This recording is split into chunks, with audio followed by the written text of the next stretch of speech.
What's up everyone? John Rettinger from Techno Buffalo here with a full review of the LG G2. LG is aiming for this guy to compete with the big boys, the Samsung Galaxy S4, the HTC One, and the top echelon of the smartphone world. I put it through its paces. Let's see how it stacks up.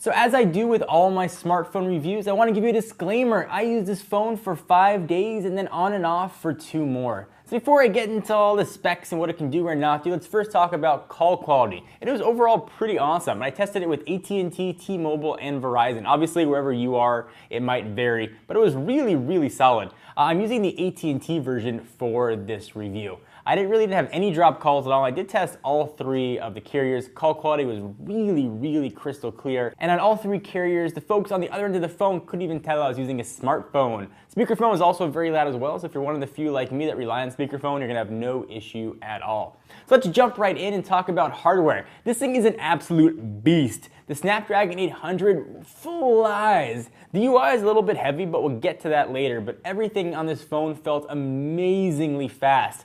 I would even say it's probably the fastest experience I can remember. What does that mean, fast? Yeah, apps load fast, games load quickly, but just using the phone, you ever feel any sort of lag at all, whether you're flicking from screen to screen or opening up a menu, things just feel really quick. It's hard to sort of quantify, but you feel like you're using something of extreme power.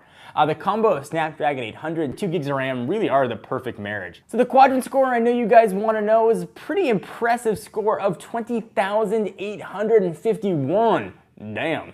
Next, let's talk about the screen. Honestly, I feel like I can make a whole romantic video about how amazing the screen is, just slowly swirling around, looking at it wistfully, brushing back its hair. This screen is absolutely incredible, and anything I show you on video is not going to do it justice. You have to see it to believe it. It's a 5.2-inch screen with a 1920 by 1080 resolution, but those numbers don't do it justice. It really is just incredible. Indoors. Outdoors, though, it can be a bit of a different story. If you have to put the brightness all the way up, and then it's pretty readable. But if you have it on auto, you might have a hard time seeing it outside. And the cool thing is LG did it with almost no side bezel, so you really feel like it's just all screen, which is pretty cool. Obviously, the usual stuff looks great on it. Games, text, pictures, and video look absolutely incredible. When it comes to screen, LG knocked this so far out of the park that it went into the next ballpark and was a home run there as well. I really give them credit. We've seen an evolution of LG screens over the past few years, and they've really gotten better and better to culminate into what I would probably say is the best smartphone screen on the market. And I'm saying that in a world of Retina displays, pretty awesome Samsung displays, on HTC's pretty baller screen on the HTC One. You have to see the screen to really appreciate how good it looks.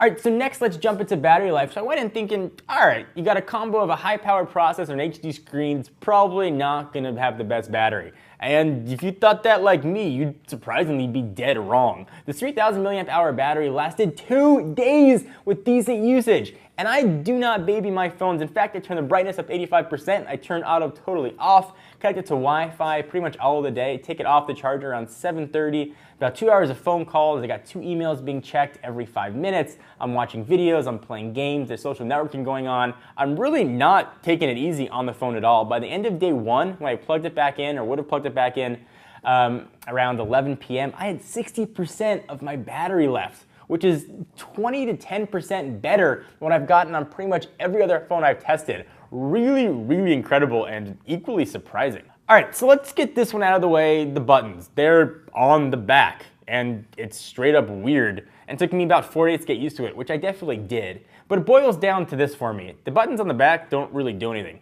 People won't buy this phone because it's buttons on the back, but they might not buy it because the buttons on the back. And I can understand why LG did it. You got no screen bezel, maybe not room on the sides, but I didn't really find that it added much to it. But fortunately, LG did include some software to make it so you really have to fiddle with the buttons, or at least try and find them anyway with your finger. Which, if you notice, was a pretty awesome segue to talk about software. It's pretty heavy on here, but it never slowed down the phone at all. As I mentioned at the beginning of this review, it was crazy fast. So I mentioned you don't have to ever really touch this home button. LG's got some pretty awesome things on here. You can double tap the screen to lock or unlock it. It's pretty brilliant actually. Just simple double tap will light up the screen for you, and you can go ahead and start using it if you want to lock it again. Simple double tap on the screen will send it back to slumber, which is really kind of cool. So LG's got a couple other cool tweaks in here that we've seen on other LG phones.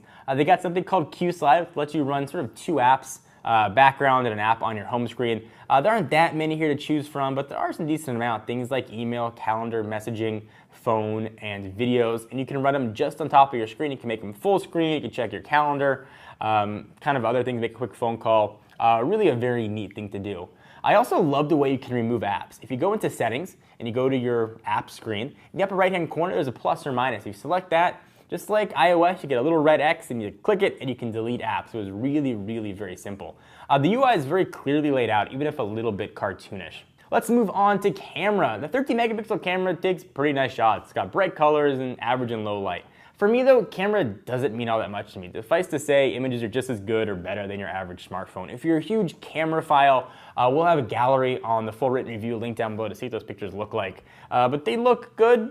They don't look like you're gonna replace a DSLR with them, but they look pretty decent. All right, next let's talk about extras, because this one's got some other bits and pieces in it. So first, only Verizon has wireless charging, which I found really annoying. I've been loving wireless charging on my Google Edition Galaxy S4, and I found it really hard to live without having it. I know it's kind of silly, but I just got very used to just putting it on my desk and let it charge, or at night just put it down on its little charging pad and let it charge. So if you want to use the AT&T or T-Mobile versions, you are going to be totally out of luck.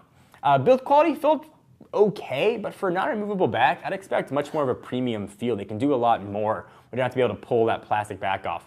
It feels nice, it just didn't feel great. So the conclusion here, LG didn't just bring a phone to compete with the heavyweights, they came to win. This phone gets a really, really, really solid 9. If they moved the buttons, gave all carriers wireless charging, made the UI a little less silly and animation heavy, we'd probably be looking at a perfect 10. This is an incredible phone, probably one of the best phones I have ever reviewed, let alone reviewed this year. I used to overlook LG when it came to phones. I thought they were really subpar. This changes the game.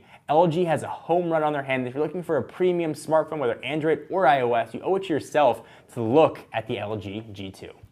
Thank you guys for watching. I hope you enjoyed. Leave your comments down below and let me know what you think. Please give the video a thumbs up. We'll definitely appreciate it. If you want to read the full written review or see the gallery or see any other images we've got about the phone, hit the link down below to go to the full written review. I'm John Reggie from Techno Buffalo. I'll see you in the next video. What's up everyone, it's Ashley. Thanks so much for watching that most recent video. If you enjoyed it, please click on the word subscribe right underneath me to get tons of more tech videos from us here at Techno Buffalo. We have got unboxings, comparisons, reviews, recaps, and everything else you can think of here on the channel. If you're in the mood for more technology, just click right over here to check out some of our most recent videos. See you next time, humans.